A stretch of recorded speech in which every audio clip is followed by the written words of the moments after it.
Hi friends, मैं Pankaj Kumar Singh genius coaching centre के official YouTube channel में आप सभी का स्वागत करता हूं। आज हम लोग बिहार पॉलिटेक्निक प्रवेश परीक्षा से संबंधित फिजिक्स और केमिस्ट्री के 60 अति महत्वपूर्ण क्वेश्चनों को देखेंगे। चलिए बिना देर किए इसकी शुरुआत करते हैं। पहला क्वेश्चन आप लोगों को स्क्रीन सेट पर दिख रहा होगा। निम्नलिखित में कौन अर्धचालक है? तो सिलिकॉन एक अर्धचालक है। निम्नलिखित में कौन एक अर्धचालक है? तो सिलिकॉन एक अर्धचालक है। तो ऑप्शन नंबर सी सही है। आगे चलते हैं और देखते हैं क्वेश्चन नंबर 2 क्या लिखा हुआ है। ध्वनि ऊर्जा से विद्युत ऊर्जा में बदलने वाला यंत्र कौन है? तो ध्वनि ऊर्जा को विद्युत ऊर्जा में बदलने वाला यंत्र माइक्रोफोन है। ऑप्शन नंबर बी सही है। आगे चलते हैं और क्वेश्चन नंबर 3 देखते हैं। दृष्टि स्थायकत्व लगभग है, तो यह 1/10 सेकेंड के बराबर होता है। क्वेश्चन नंबर 4 देखते हैं क्या लिखा हुआ है। 1 इलेक्ट्रॉन वोल्ट का मान होता है, तो 1 इलेक्ट्रॉन वोल्ट का मान 1.6 × 10⁻⁻19 जूल होता है। आगे चलते हैं क्वेश्चन नंबर 5 देखते हैं। किसी स्थान पर नमन कोण का मान 45 डिग्री है और एच का मान 0.35 ऑस्टेड है, तो पृथ्वी के चुंबकीय क्षेत्र की कुल तीव्रता का मान होता है। तो पृथ्वी के चुंबकीय क्षेत्र की तीव्रता एच साइन थीटा होती है और इसकी मदद से हम लोग निकालेंगे तो यह वैल्यू 0.35 बटा में √2 के बराबर होगा। क्वेश्चन नंबर डी सही है। आगे चलते हैं और क्वेश्चन नंबर 6 देखते हैं। लिखा है चुंबकीय ध्रुवों पर नमन कोण का मान होता है। चुंबकीय ध्रुवों पर नमन कोण का मान होता है, तो नमन कोण का मान 90 डिग्री होता है। तो ऑप्शन नंबर सी सही है। आगे चलते हैं और देखते हैं क्वेश्चन नंबर 7। 10 ओम वाले एक तरह के 10 प्रतिरोधों को पसरबद्ध किया गया है। इसका समतुल्य प्रतिरोध क्या होगा? तो 1/10 1/10 हम लोग 10 बार करेंगे तो 10/10 हो जाएगा और 10/10 का अर्थ हो गया 1 ओम। तो ऑप्शन नंबर सी सही है। आगे चलते हैं और क्वेश्चन नंबर 8 देखते हैं। एक बिजली बत्ती 220 वोल्ट को 100 वाट लिखा है। बत्ती का प्रतिरोध कितना होगा? तो बत्ती का प्रतिरोध 484 ओम प्राप्त होगा। आगे चलते हैं और क्वेश्चन नंबर 9 देखते हैं क्या लिखा हुआ है। 1 माइक्रो एम्पियर धारा बनाने में आवश्यक इलेक्ट्रॉनों की संख्या कितनी होगी? तो 1 माइक्रो एम्पियर धारा बनाने में इलेक्ट्रॉनों की संख्या 6.25 × 10⁻12 होगी। ऑप्शन नंबर सी सही है। आगे चलते हैं और क्वेश्चन नंबर 10 देखते हैं। हवा के एक बुलबुले का पानी के अंदर चमकते नजर आने का कारण क्या है? तो पूर्ण परावर्तन। ऑप्शन नंबर सी सही है। आगे चलते हैं और क्वेश्चन नंबर 11 देखते हैं। निर्वात में प्रकाश का वेग c है, तो कांच में प्रकाश का वेग होगा। यहाँ पर म्यू अपवर्तनांक दिया हुआ है, तो इसकी मदद से निकालेंगे तो यह 2/3 c हो जाएगा। आगे चलते हैं और क्वेश्चन नंबर 12 देखते हैं क्या लिखा हुआ है। पानी के अंदर चलती मछली 2 मीटर की गहराई में दिखाई देती है। यदि पानी का अपवर्तनांक 4/3 है तो मछली की वास्तविक स्थिति है। तो हम लोग आभासी ऊंचाई बटा में वास्तविक ऊंचाई बराबर हम लोग निकालते हैं, म्यू अपवर्तनांक होता है। इस तरीके से यदि वास्तविक स्थिति निकालते हैं तो आभासी गहराई और गुणे अपवर्तनांक जैसे ही निकालेंगे यह 8/3 मीटर हो जाएगा। तो 12 का ऑप्शन नंबर बी सही है। आगे चलते हैं और क्वेश्चन नंबर 13 देखते हैं। विद्युत चुंबकीय तरंग का वेग का क्या होगा? तो विद्युत चुंबकीय तरंग, यह प्रकाश एक विद्युत चुंबकीय तरंग है, तो इसका भी वेग प्रकाश के वेग के बराबर होगा और ऑप्शन नंबर बी सही है। आगे चलते हैं और क्वेश्चन नंबर 14 देखते हैं क्या लिखा है कि पत्थर का एक टुकड़ा पानी में गिरता है। इसमें पानी में उत्पन्न अनुप्रस्थ तरंगों की आवृत्ति n = 40 और यदि तरंगदैर्घ्य 0.8 मीटर है तो कंपन का वेग होगा। कंपन का वेग v = n λ और इसकी मदद से हम लोग निकालते हैं तो इसका मान 20 मीटर प्रति सेकंड आता है। तो ऑप्शन नंबर ए सही है। आगे चलते हैं और देखते हैं। एक बंदर एक खंभे पर 27 मीटर प्रति सेकंड के वेग से चढ़ रहा है और एक कुत्ता 36 मीटर प्रति सेकंड के वेग से खंभे की ओर दौड़ता है। तो कुत्ते और बंदर के बीच का सापेक्ष वेग क्या होगा? तो हम लोग घटा लेंगे और कितना आ जाएगा? 9 मीटर प्रति सेकंड। और आगे चलते हैं, क्वेश्चन नंबर 16 देखते हैं। बर्फ के एक टुकड़े को पानी से भरे बर्तन में धीरे से इस प्रकार डाला जाता है कि जब बर्फ तैरती है तो पानी बर्तन के ऊपरी किनारे तक भरा रहता है। जब सारी बर्फ पिघल जाती है तो पानी का तल ज्यों का त्यों बना रहता है। ऑप्शन नंबर सी सही है। आगे चलते हैं और क्वेश्चन नंबर 17 देखते हैं। एक समांगी प्रत्यास्थ ठोस के लिए स्वतंत्र प्रत्यास्थ स्थिरांकों की कुल संख्या कितनी होती है? तो कुल स्थिरांकों की संख्या 3 होती है। क्वेश्चन नंबर 18 देखते हैं। क्या लिखा हुआ है कि m द्रव्यमान के एक कण का रैखिक संवेग यदि p है तो उसकी गतिज ऊर्जा होगी। तो इसकी गतिज ऊर्जा p² बटा में 2m होगी। आगे चलते हैं और क्वेश्चन नंबर 20 देखते हैं। 1 ग्राम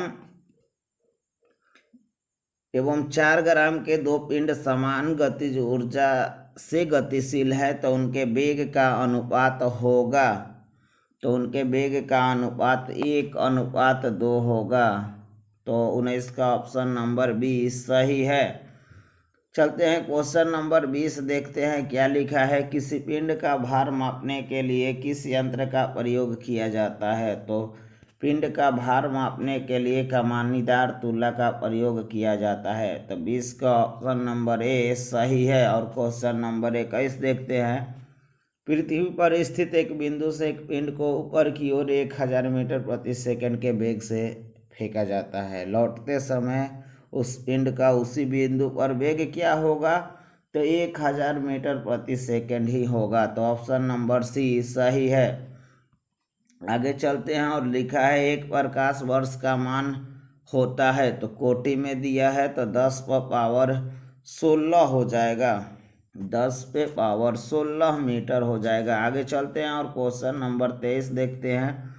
एक समकोण प्रिज्म का उपयोग कर प्रकाश की एक किरण को 90 डिग्री से मोड़ा जाता है। तो 90 डिग्री से मोड़ने वाले सिद्धांत का प्रयोग पेरिस्कोप में किया जाता है। ऑप्शन नंबर डी सही है। आगे चलते हैं और क्वेश्चन नंबर 24 देखते हैं। 25 कूलम्ब एवं 40 कूलम्ब के आवेशों से आवेशित एक तरह के दो गोले 2 मीटर की दूरी पर स्थित है। यदि गोलों के बीच का विद्युत बल F हो तो यदि उनके बीच की दूरी 4 मीटर कर देते हैं तो दूरी कितना बढ़ा दिया? 2 से 2 बढ़ाया तो 4 हुआ। तो यह बीच की दूरी लगने वाला बल दूरी के व्युत्क्रमानुपाती होता है, वर्ग का व्युत्क्रमानुपाती होता है। तो बल कितना हो जाएगा? F बटा में 4 हो जाएगा। क्वेश्चन नंबर 25 देखते हैं। सोने से आभूषण उसके जिस भौतिक गुण के कारण बनाना संभव होता है वह है तो तन्यता होता है। क्या होता है? तो तन्यता होता है। आगे चलते हैं और क्वेश्चन नंबर 26 देखते हैं। यदि एक विद्युत प्रेस 220 वोल्ट व 2 एम्पीयर धारा लेता है तो उसे 5 घंटे तक चालू रखने की कितनी विद्युत खर्च होगी? तो 26 का हम लोग देखते हैं। डी हो जाएगा, 2.2 यूनिट हो जाएगा। और 27 चलते हैं, क्वेश्चन नंबर देखते हैं। एक अश्व समर्थ का मोटर 1 सेकेंड में कितना कार्य करता है? यह मोटर 1 लीटर पानी को 1 सेकेंड में कितना ऊंचा उठा देगा? तो एक अश्व का अर्थ है 746 जूल, जो केवल ऑप्शन ए में दिया है। तो ऑप्शन नंबर ए सही है। आगे चलते हैं, क्वेश्चन नंबर 28 देखते हैं। एक विक्षेप चुंबक मापी एकदम सही होता है जब उसका विक्षेप 45 डिग्री के पास हो। कितना हो? तो 45 डिग्री के पास हो। आगे चलते हैं और क्वेश्चन नंबर 29 देखते हैं। विद्युत आवेश के बीच काम करने वाले बल से संबंधित नियम किसने दिया? तो कूलम्ब ने दिया। किसने दिया? तो कूलम्ब ने दिया। ऑप्शन नंबर सी सही है। एक गेंद को क्वेश्चन नंबर 30 देखते हैं। एक गेंद को किसी ऊंचाई से मुक्त रूप से छोड़ा जाता है। यदि गेंद पृथ्वी पर 7 सेकंड में पहुंचती है तो गेंद कितनी ऊंचाई से छोड़ा गया था? तो ऑप्शन नंबर बी सही है। आगे देखते हैं कि ऑप्शन नंबर बी सही है। आगे बढ़ते हैं और क्वेश्चन नंबर 31 देखते हैं। जल का आयनिक गुणनफल का मान होता है। तो जल के आयनिक गुणनफल का मान 10⁻⁻14 होता है। क्वेश्चन नंबर 32 देखते हैं। हरा कशिश का रासायनिक सूत्र होता है। तो हरा कशिश का रासायनिक सूत्र होता है तो ऑप्शन नंबर सी सही है। फेरस सल्फेट .7H2O को हरा कशिश कहा जाता है। आगे क्वेश्चन नंबर 33 देखते हैं। क्लोरीन, ब्रोमीन एवं आयोडीन में बढ़ने हुए धात्विक गुण का क्रम। तो सबसे अधिक आयोडीन विद्युत धनात्मक होता है, उसके बाद ब्रोमीन और उसके बाद क्लोरीन। तो ऑप्शन नंबर ए सही है। आगे चलते हैं और क्वेश्चन नंबर 34 देखते हैं। निम्नलिखित में किस यौगिक में क्लोरीन है? तो ब्राइन में क्लोरीन पाया जाता है। किस में क्लोरीन पाया जाता है? ब्राइन में क्लोरीन पाया जाता है। आगे चलते हैं और क्वेश्चन नंबर 35 देखते हैं। ऑक्सीकारक पदार्थ वे होते हैं जो इलेक्ट्रॉन ग्रहण करते हैं। तो ऑप्शन नंबर ए सही है। आगे चलते हैं और क्वेश्चन नंबर 36 देखते हैं। निम्न में से किस में सहसंयोजक एवं आयनिक बंधन दोनों पाया जाता है? तो अमोनिया क्लोराइड में सहसंयोजक बंधन एवं आयनिक बंधन दोनों होता है। क्वेश्चन नंबर 37 देखते हैं। एक इलेक्ट्रॉन से बने आयन का आवेश होता है। तो एक इलेक्ट्रॉन से 1+ आएगा तो इसका ऑप्शन नंबर ए सही है। आगे चलते हैं और देखते हैं क्वेश्चन नंबर 38। नाइट्रोजन के एक अणु के निर्माण के लिए आवश्यक, नाइट्रोजन N2 लिखा है, N2 के एक अणु के निर्माण के लिए आवश्यक इलेक्ट्रॉनों की कुल संख्या होगी। तो एक नाइट्रोजन में 3 इलेक्ट्रॉन और दूसरे नाइट्रोजन में 3, तो कुल कितने इलेक्ट्रॉन? तो 6 इलेक्ट्रॉन। ऑप्शन नंबर ए सही है। आगे चलते हैं और क्वेश्चन नंबर 39 देखते हैं। किसी परमाणु का परमाणु द्रव्यमान 39 एवं परमाणु संख्या 19 है। तो परमाणु में वर्तमान इलेक्ट्रॉन, न्यूट्रॉन एवं प्रोटॉन की संख्या। तो हम लोग जानते हैं कि इलेक्ट्रॉन, प्रोटॉन और परमाणु संख्या बराबर होते हैं। तो परमाणु संख्या 19 है तो इलेक्ट्रॉन संख्या भी 19 और प्रोटॉन संख्या भी 19। तो 19 दोनों लास्ट में होना चाहिए। तो ऑप्शन नंबर ए में है। तो ऑप्शन नंबर ए सही है। आगे चलते हैं और क्वेश्चन नंबर 40 देखते हैं। ताप एवं दाब की समान स्थितियों में एक सच्छिद्र बर्तन से हाइड्रोजन एवं ऑक्सीजन के मिश्रण के वेगों का अनुपात होगा। तो उसके वेग का अनुपात 4:1 होगा। ऑप्शन नंबर सी होगा। आगे चलते हैं और क्वेश्चन नंबर 41 देखते हैं। आवर्त सारणी के समान आवर्त के तत्वों में समान होती है। तो सेलों की संख्या समान होती है। ऑप्शन नंबर सी सही है। एक परमाणु, क्वेश्चन नंबर 42 देखते हैं। एक परमाणु की एक क्वांटम संख्या निरूपित करती है।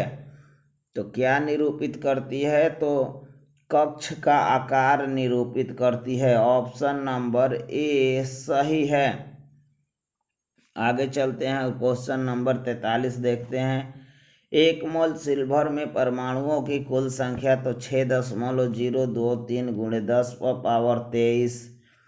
ऑप्शन नंबर ए सही है। आगे चलते हैं और देखते हैं क्वेश्चन नंबर 44 देखते हैं। सीमेंट का एक मुख्य अवयव है। तो सीमेंट का एक मुख्य अवयव कैल्शियम ऑक्साइड है। तो 44 का ऑप्शन नंबर ए सही है। आगे चलते हैं और क्वेश्चन नंबर 45 देखते हैं। क्या लिखा हुआ है? कार्बन प्लस ऑक्सीजन कार्बन को ऑक्सीजन के उपस्थिति में जलाया जाता है तो कार्बन डाइऑक्साइड गैस बनती है। साथ में 94.4 किलो कैलोरी ऊष्मा मुक्त होती है। तो यदि 1.2 ग्राम कार्बन को हवा में जलाने पर प्राप्त ऊष्मा कितना होगा, तो 9.44 kilo calorie. Option number D सही है। आगे चलते हैं और क्वेश्चन नंबर 46 देखते हैं। विद्युत अपघटन में निम्न में से किस पर ऑक्सीकरण होता है? तो विद्युत अपघटन में निम्न में से किस पर ऑक्सीकरण होता है? तो धनोद पर होता है। 46 का ए सही है। आगे चलते हैं और क्वेश्चन नंबर 47 देखते हैं। लोहे में कौन सा सर्वाधिक ऑक्सीकारक होता है? तो लोहा में आयरन होना चाहिए। तो ऑप्शन नंबर ए में ही केवल आयरन है, तो F2 सही है। आगे चलते हैं और देखते हैं क्वेश्चन नंबर 48। लोहे में जंग लगने की क्रिया निम्न में से किससे उत्प्रेरित होती है? तो हाइड्रोजन से उत्प्रेरित होती है। ऑप्शन नंबर डी सही है। आगे चलते हैं और क्वेश्चन नंबर 49 देखते हैं। क्या लिखा हुआ है? धातु में निम्नलिखित किस अयस्क में ऑक्सीजन नहीं होता है? तो क्रोएलाइट में ऑक्सीजन नहीं होता है। ऑप्शन नंबर सी सही है। क्वेश्चन नंबर 50 देखते हैं। N/100 HCl घोल का pH मान होता है, तो कितना pH मान होगा? pH वैल्यू पूछ रहा है, तो इसका pH मान 2 हो जाएगा। 100 है, 20 होगा, तो इसका pH मान कितना हो जाएगा? 2 हो जाएगा।